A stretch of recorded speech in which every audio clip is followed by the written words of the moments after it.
lire du livre de Timothée.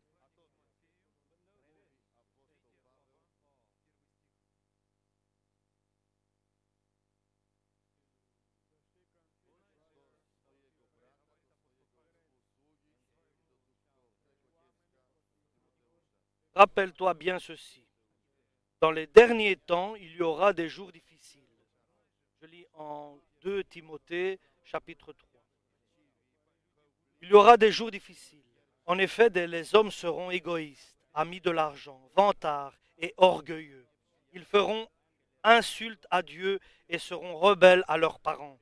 Ils seront ingrats et sans respect pour ce qui est saint. Ils seront durs, sans pitié, calomniateurs, violents, cruels et ennemis du bien. Ils seront traîtres, emportés et enflammés d'orgueil. Ils aimeront le plaisir plutôt que Dieu. Ils garderont les formes extérieures de la foi, mais ils en rejetteront la puissance. Détourne-toi de ces gens-là.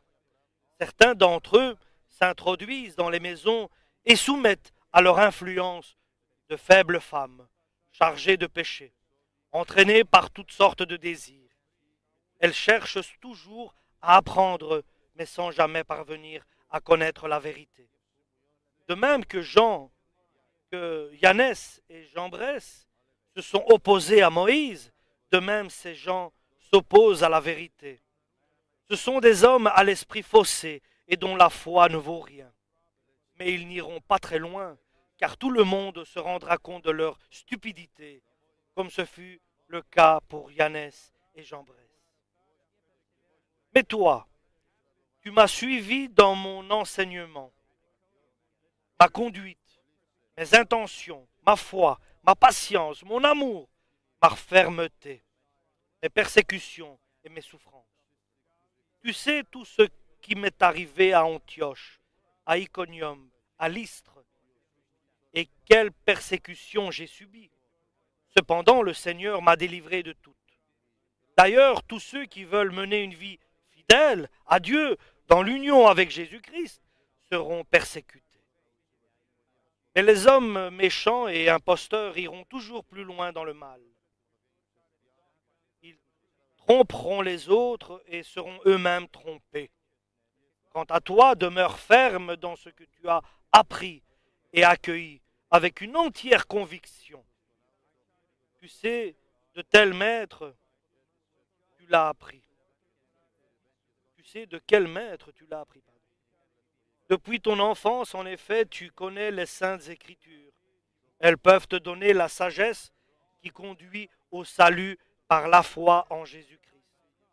Toute écriture est inspirée de Dieu et utile pour enseigner la vérité, réfuter l'erreur, corriger les fautes et former à une juste manière de vivre, afin que l'homme de Dieu soit parfaitement préparé et équipé pour faire toute action bonne. Je te le demande solennellement, devant Dieu et devant Jésus-Christ, qui jugera les vivants et les morts. Je te le demande au nom de la venue de Christ et de son royaume. Prêche la parole de Dieu avec insistance, que l'occasion soit favorable ou pas. Sois persuasif, adresse des reproches ou des encouragements en enseignant avec une patience parfaite. Car le temps viendra où les gens ne voudront plus écouter le véritable enseignement, mais ils suivront leurs propres désirs et s'entoureront d'une foule de maîtres qui leur diront ce qu'ils aiment entendre. Ils fermeront leurs oreilles à la vérité pour se tourner vers les légendes.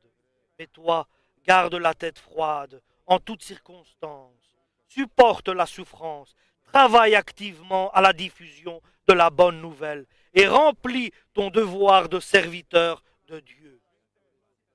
Quant à moi, je suis déjà sur le point d'être offert en sacrifice.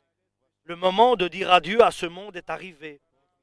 J'ai combattu le bon combat, je suis allé jusqu'au bout de la course, j'ai gardé la foi. Et maintenant, le prix de la victoire m'attend. C'est la couronne du salut que le Seigneur, le juste juge, me donnera au jour du jugement. Et pas seulement à moi, mais à tous ceux qui attendent avec amour le moment où il apparaîtra. Efforce-toi de venir me rejoindre bientôt, car Démas m'a abandonné parce qu'il est trop attaché au monde présent. Il est parti pour Thessalonique. Crescence s'est rendu en Galatie et Tite en Dalmatie. Luc seul est avec moi. Amen. Les dernières paroles de l'apôtre Paul. Après 1 an, il va mourir. Et je peux dire que ce sont ses dernières paroles avant de mourir. Ce que nous avons ici donc, dans cet évangile. Et pour chaque disciple, cela est important. Et pour Timothée, l'important n'est pas ce qui va arriver les derniers jours que nous vivons à cette époque, mais le Seigneur a donné cela à l'apôtre Paul pour qu'il le transmette à Timothée et que nous puissions avoir ses écrits pour nous aujourd'hui. Parce qu'il nous dit, il y aura des temps mauvais viendront à la fin. Les gens seront méchants. Ils seront en dehors de la vérité. Ils seront dans la transgression et leurs œuvres seront mauvaises. Et ce sont des œuvres de personnes éloignées, égarées de la vérité. Les hommes seront, oui, ils auront l'aspect extérieur des formes de la foi, mais ils rejetteront la puissance de la foi.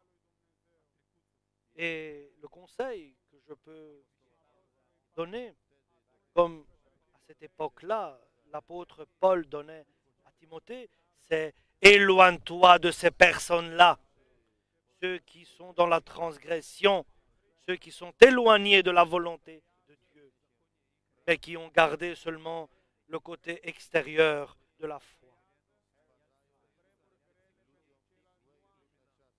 Et leur transgression a comme conséquence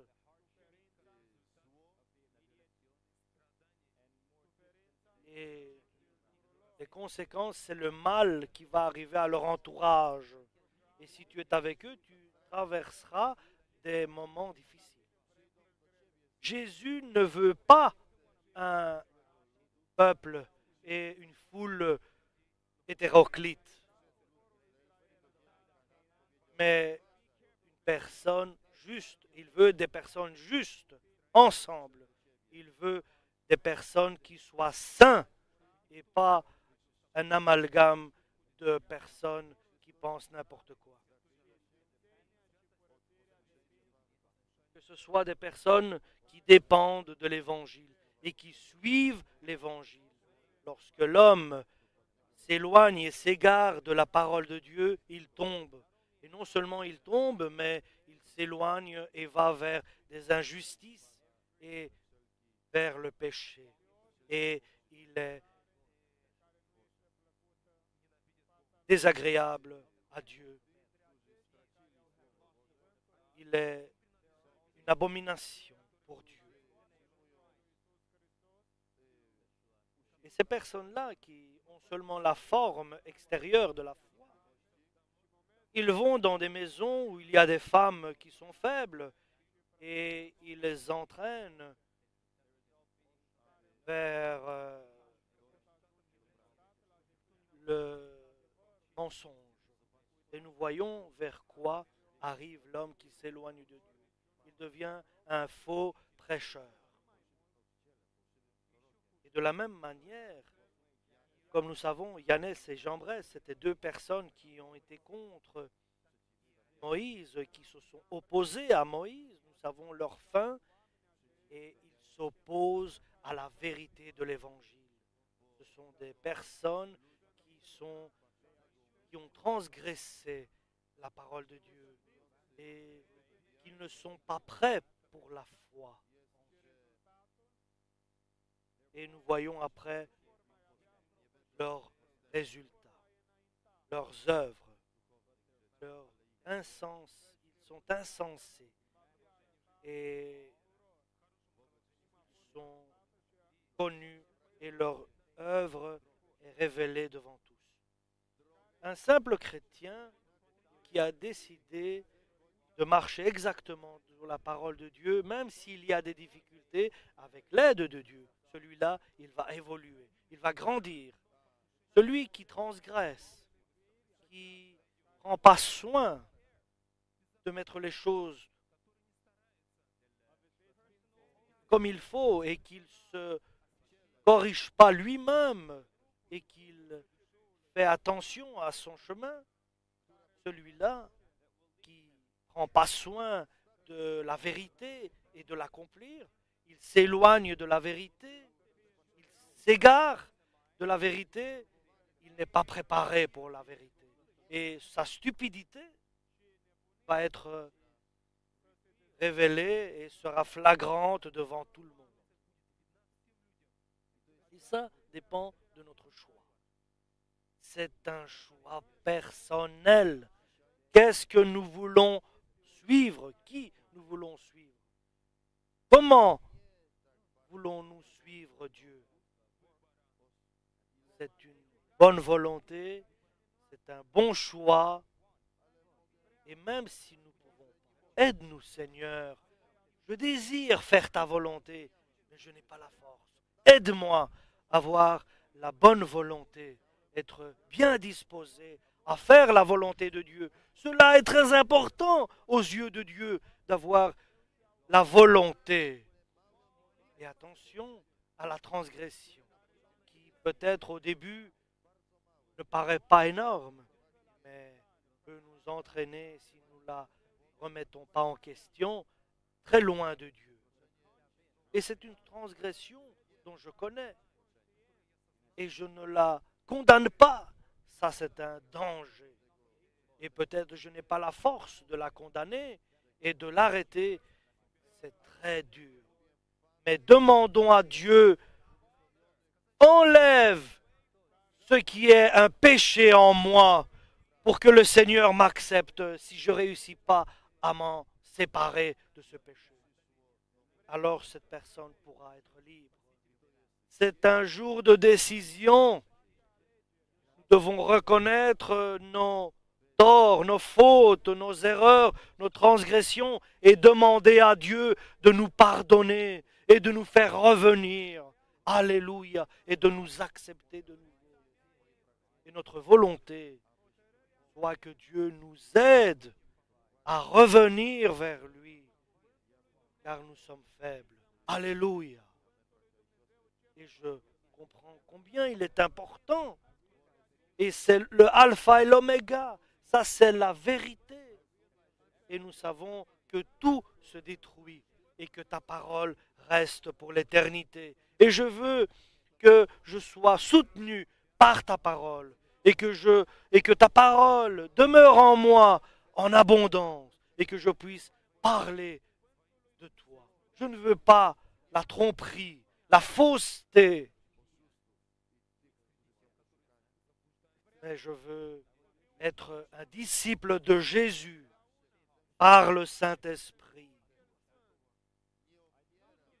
Et je n'imagine pas que je serai toujours capable d'accomplir la volonté de Dieu. Au contraire, je suis tellement faible que je tomberai souvent et le diable sera là pour me faire tomber. Mais j'ai confiance que Dieu prendra soin de moi, il aura pitié de moi. Lorsque notre volonté, c'est de faire la volonté de Dieu et de l'accomplir, et d'être dans la sanctification, être saint, être pur dans notre volonté d'accomplir le désir de Dieu. Et ici, l'apôtre Paul, puisqu'il a expliqué tout à Timothée, il donne un exemple de sa propre personne. Mais toi, qui m'as suivi, dit-il à Timothée, dans mon enseignement, toi qui m'as suivi dans mon comportement et dans mes volontés, toi tu m'as suivi dans mon enseignement, dans mon comportement, comment je vivais, comment j'étais, et dans ma volonté, tu la connais. Et c'est un bel exemple, l'apôtre Paul, qu'il donne ici au disciple Timothée. Nous avons la manière de sa vie, nous avons aussi sa volonté. C'est cela que l'Évangile nous enseigne. La pratique, la vie pratique en Jésus-Christ. L'enseignement saint, le comportement, la pratique et la manière de vivre et la volonté, les désirs. Et tout dépend, de là dépend mon présent et mon futur. De là dépend, de mon comportement, de ma volonté. Tout cela, c'est de là que dépend mon avenir et mon présent. Aide-moi, Seigneur. Je ne veux pas avoir une autre vie. Je veux avoir une vie comme l'Église apostolique, comme la première Église apostolique. Et je peux avoir cela si Dieu me les donne. Et Dieu dit, demandez, vous recevrez. Parce que je sais, je comprends. Non seulement je l'ai besoin, mais ce qui est sérieux, c'est sérieux cela. Et ce que l'apôtre Paul désire pour Timothée, c'est sérieux. C'est Jésus qui va nous enseigner. Alléluia. Je ne serai pas quelqu'un qui sera enseigné par les hommes, mais par Dieu. Et la force que j'aurai en moi, ce ne sera pas la force des Assyriens, ni la force de mes bras, mais ce sera la force de Dieu. Parce que la volonté de Dieu, ce n'est pas des paroles, mais des actions. Certainement, la vie de l'apôtre Paul avait des conséquences. Toi, tu sais combien j'ai été chassé, comment j'ai été chassé, les craintes que j'avais en dehors et à l'intérieur, les douleurs que j'ai subies, les souffrances que j'ai subies. Quelqu'un qui a été accusé, mais qui est libre. Quelqu'un qui a souffert, mais qui a été honoré par Dieu. Et pas seulement moi, mais tous ceux qui ont œuvré, tous ceux qui veulent vivre dignement dans la parole de Dieu et respectable, et qu'ils respectent la parole de Dieu. Et vont être ceux qui veulent vivre dans le respect de Dieu seront chassés. Alléluia.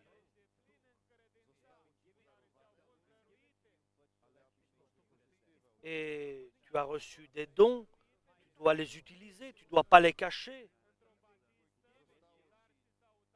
Il t'a été donné des dons et avec cela tu vas travailler. Donc toi reste dans ce que tu as appris et donc tu as reçu cette confiance, donc reste dans cela. L'apôtre Paul dit, cet évangile que je prêche n'est pas de moi, mais c'est Dieu qui me l'a donné. Et nous pouvons dire la même chose, exactement la même chose. Cet évangile que nous avons entre nos mains n'est pas un évangile de personne, mais de Dieu, pas d'être humain, car c'est Dieu qui a influencé et qui a donné à chacun quoi écrire. Il est le même, celui qui donne. C'est Jésus-Christ.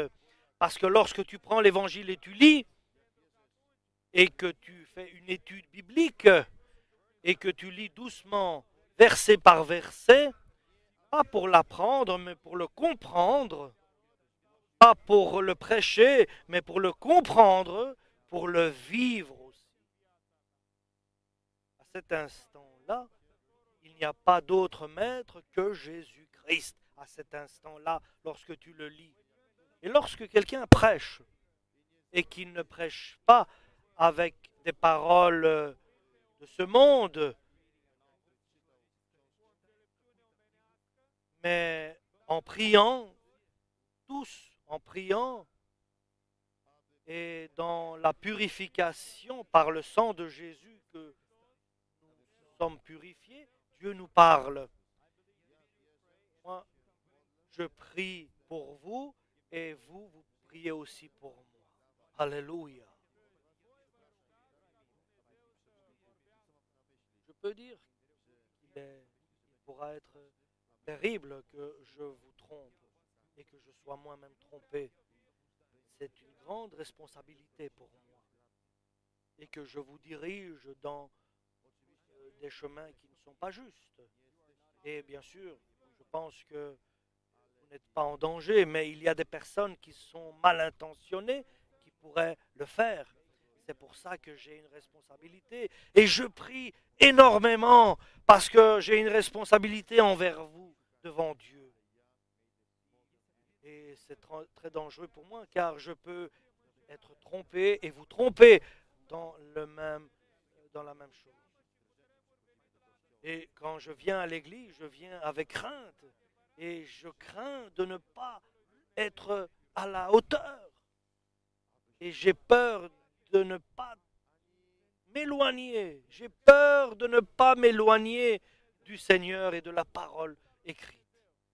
Et de marcher exactement sur la parole de Dieu. Donne-nous de la sagesse pour être juste dans ce que nous enseignons. Alléluia. Et la parole de Dieu n'appartient à personne. Elle est pour tous. Mais ne nous éloignons pas de cette parole donnée. Et que Dieu nous garde jusqu'à la fin. Alléluia. Sachant que toute l'écriture est bonne et elle est de Dieu. Elle n'est pas seulement éducative, mais elle est bonne aussi. Elle fait du bien. Elle nous enseigne pour nous corriger, pour nous faire revenir, pour nous éduquer, et tout cela avec la justice de Dieu, pour que nous soyons tous parfaits et préparés et éduqués et enseignés dans l'œuvre du Seigneur. Il nous éduque, il nous enseigne, il nous initie pour que nous soyons parfaits. Et je le répète, dans le fond du cœur, avec crainte et prudence, je marche. Oui, il est facile de nous éloigner, vous savez. Si nous disons, ce n'est pas grave ceci, ce n'est pas grave cela, ça c'est le danger. De revenir grand chemin vers le petit, il y a le retour qui peut se faire par la repentance. Et vous savez, ici, l'apôtre Paul dit, je crie de tout mon cœur. Je crie de tout mon cœur, dit l'apôtre Paul. Et les conséquences de la transgression, même du peu. Et je me confesse devant Dieu, lui qui va juger les morts et les vivants. Prêche seulement la parole de Dieu, la vérité, et insiste dans la parole de Dieu. Chaque instant, chaque moment. Alléluia. Et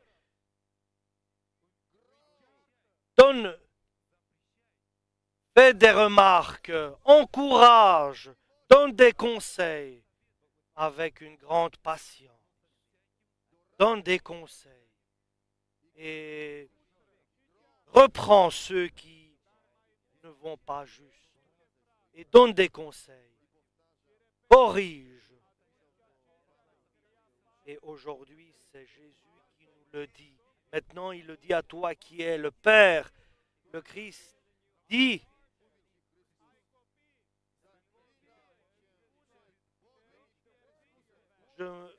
je te le dis, à toi d'annoncer aux autres, d'insister. Et tu dois encourager, faire des reproches, adresse des reproches et des encouragements. Alléluia, avec une patience parfaite.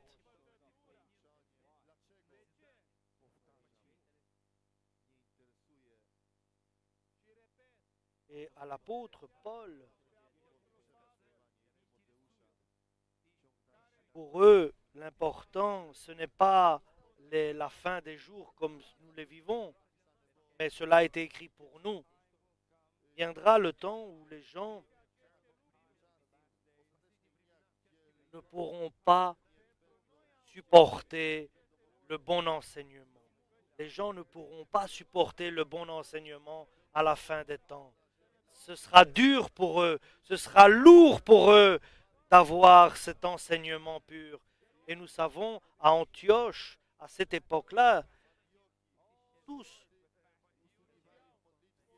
étaient là et ils priaient et ils jeûnaient pour Dieu, pour leur vie. Et maintenant, le temps où nous vivons, bien sûr, faire des jeûnes et des nuits entières de prière sera dur pour eux. C'est pour cela qu'ils se prendront eux-mêmes en charge et ils auront des enseignants, des maîtres qui leur diront des choses qu'ils voudront entendre. Et les choses qu'ils auront compris dans leur transgression. Ce n'est pas grave cela, c'est la liberté, diront-ils. Ce n'est pas grave ceci, ce n'est pas grave cela. Mais nous savons que Dieu nous donne la vérité en nous disant c'est un joug que nous devons nous mettre sur le cou et suivre et accompagner Jésus-Christ. Et ne soyons pas, certains disent, autoritaires. Et certains, ils pensent que l'obéissance est une autorité. Et mettre en pratique la volonté de Dieu, ils la considèrent comme un fanatisme. Malheur à celui qui compare cela à du fanatisme lorsque nous mettons en pratique la volonté de Dieu. Et le Christ crie, enseigne la parole de Dieu à tes enfants, à ton mari, à tous ceux que tu peux, à tes frères, à ton travail. Et insiste pour enseigner, pour prêcher la parole. Et là, tu connaîtras la force de l'évangile. Nous n'écouterons pas seulement des paroles naturelles, mais nous voulons la force de Dieu. La force de Dieu entre les mains de ceux qui font la vérité, accomplissent la vérité. Et nous savons que sans le Christ, nous ne pouvons rien accomplir. Nous ne sommes pas ici pour faire de la publicité pour Dieu.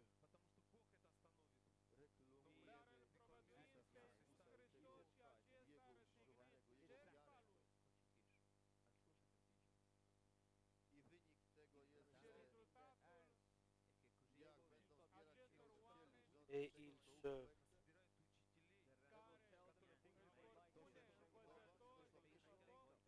réuniront et ils auront entre eux des prêcheurs qui diront ce qu'ils voudront entendre. Et la vérité sera pour eux dure d'écouter. La vérité fera mal dans leurs oreilles. Ils bourdonneront. La vérité bourdonnera dans leurs oreilles. Ceux qui veulent vivre avec justice seront accusés, seront chassés. Mais ils seront bénis par Dieu. Alléluia.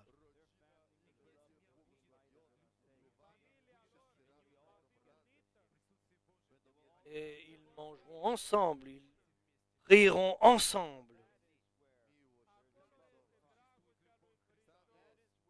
Là est l'amour de Dieu qui est versé dans leur cœur.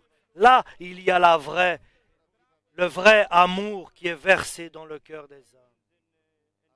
Le vrai amour est dans le sacrifice et dans la vérité, et dans l'humilité et au service de Dieu. Et nous voulons cet amour-là. Cet amour-là qui est versé dans nos cœurs et cette espérance qui nous est donnée par cet amour. Alléluia. Et cette encre que nous avons jetée là où est Jésus-Christ, là où est le médiateur, notre Messie devant Dieu. Et cette encre est là et elle nous tient. Comme ça, nous sommes enracinés dans la parole de Dieu. Là, nous ne sommes pas en danger. Comme Dimas, qui a aimé ce monde actuel et il est parti. Mais nous, nous aimons Jésus-Christ. Et l'amour de Jésus-Christ augmente par le Saint-Esprit. Et tous les jours, nous aimons encore plus Jésus-Christ. Et tous les jours, nous bénéficions encore plus de Jésus-Christ. Et tous les jours, nous vivons plus près de Jésus-Christ. Parce que nous avons aimé sa parole. Alléluia. Et nous devons le confesser devant tout le monde. Alléluia. Nous aimons ta parole, Père. Nous aimons ta parole, Père éternel. Nous désirons ta parole. Aide-nous à l'accomplir et de rester là dans ta parole. Nous ne pouvons pas seuls, mais toi, tu peux nous aider. Alléluia. Parce que celui qui reste dans la parole de Dieu est un serviteur de Dieu. Parce qu'il connaît les commandements de Dieu. Il est un vrai serviteur, un serviteur fidèle, un bon serviteur. Alléluia. Un serviteur utile. Alléluia. Qui construit sur le rocher qu'est Jésus-Christ. Nous aimons Jésus de toute notre force. Alléluia, nous ne te voyons pas, mais nous voyons ta parole qui est vivante. Et toi, tu es la parole vivante. Nous aimons la parole de Dieu et nous respectons la parole de Dieu. Nous élevons la parole de Dieu et nous voulons marcher sur la parole de Dieu. Aide-nous dans notre faiblesse. Nous croyons à la parole de Dieu. Alléluia. Alléluia. Et l'apôtre Paul dit cela à Timothée, je te les écris comme un testament, comme un héritage. Et il dit, le bon chemin, je l'ai suivi. J'ai combattu le bon combat. Je suis allé jusqu'au bout de la course et j'ai gardé la foi. Maintenant, j'attends le prix de la victoire. Et cette couronne du salut que le Seigneur, le juste juge, me donnera le jour du jugement. Et pas seulement à moi, mais à tous ceux qui attendent avec amour le moment où il apparaîtra. Alléluia. Nous aimons Jésus-Christ et nous attendons qu'il vienne nous chercher. Il y a certains qui disent, c'est bien sûr erroné, qu'il viendra après les 7 ans passés, les 7 ans qui sont prévus pour le peuple d'Israël. Mais nous avons aimé Jésus-Christ et nous attendons l'enlèvement de l'Église. Alléluia! Et nous savons que nous ne verrons pas l'Antichrist. Les 7 ans prévus pour le peuple d'Israël, nous ne les traverserons pas. Alléluia! Le cycle du chrétien s'arrêtera à l'enlèvement de l'Église. Et nous vivons pour Jésus-Christ. Alléluia! Et je me souviens au début, j'étais nouveau et certains venaient me dire, le Christ viendra. Nous ne vivrons pas les 3 ans et demi, les premières. Et moi j'écoutais cela, mais j'avais pris une décision, une bonne décision. Je leur disais, allez parler avec les anciens et venez me dire qu'est-ce qui va arriver. Et la caractéristique n'était pas cela. Et depuis, sont passés 30 ans.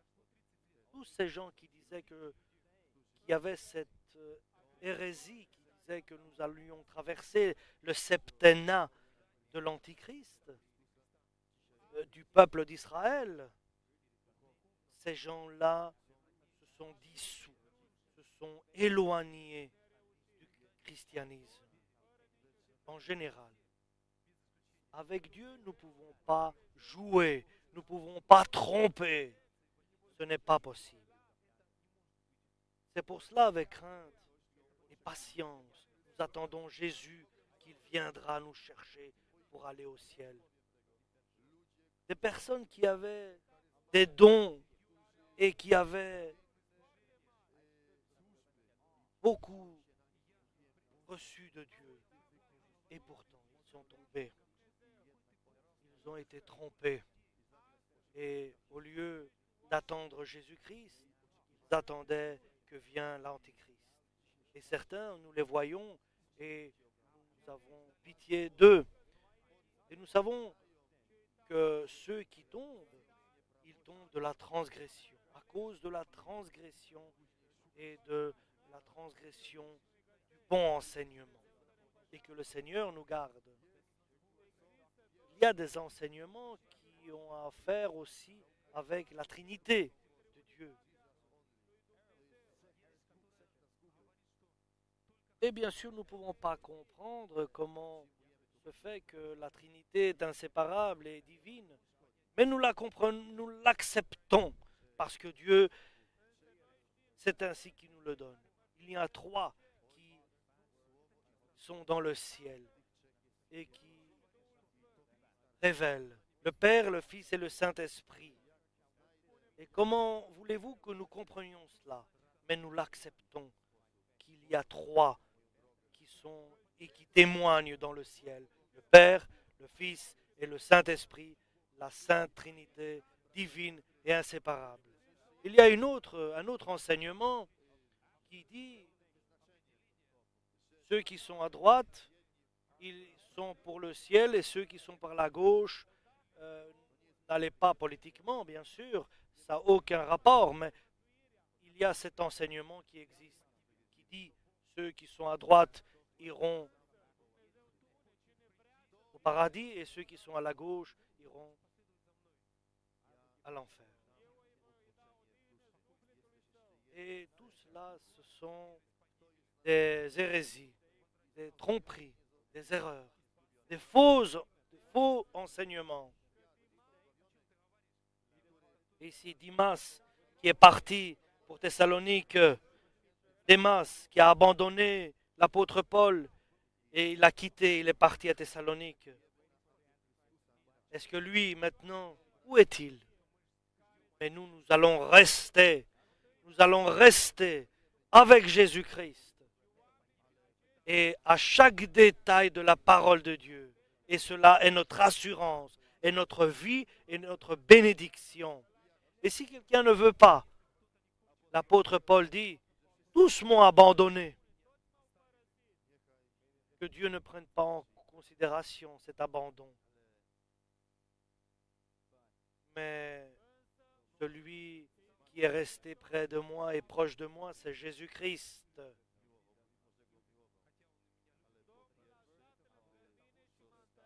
Et cela a été accompli pour que soit rempli et accompli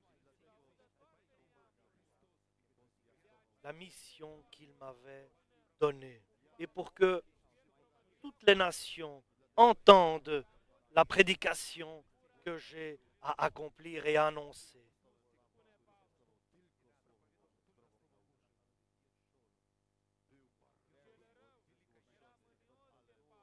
Et nous savons que l'apôtre Paul a souffert, mais Dieu le libérait à chaque fois dans tout ce qu'il traversait. Si tu veux que Dieu, par Jésus-Christ, soit avec toi et qu'il te libère et qu'il t'encourage et qu'il te renforce, reste dans la parole de Dieu. Pas avec ta force, mais par ta volonté, et que tu sois bien disposé à faire la volonté de Dieu, que tu aies l'envie et le désir d'accomplir la volonté de Dieu. Dieu va te donner la sagesse par Jésus-Christ. Et je vais le répéter. Reste dans la parole de Dieu. C'est une décision de vie et de mort. Parce que celui qui peut te donner la sagesse par ta foi, c'est Jésus-Christ. Amen.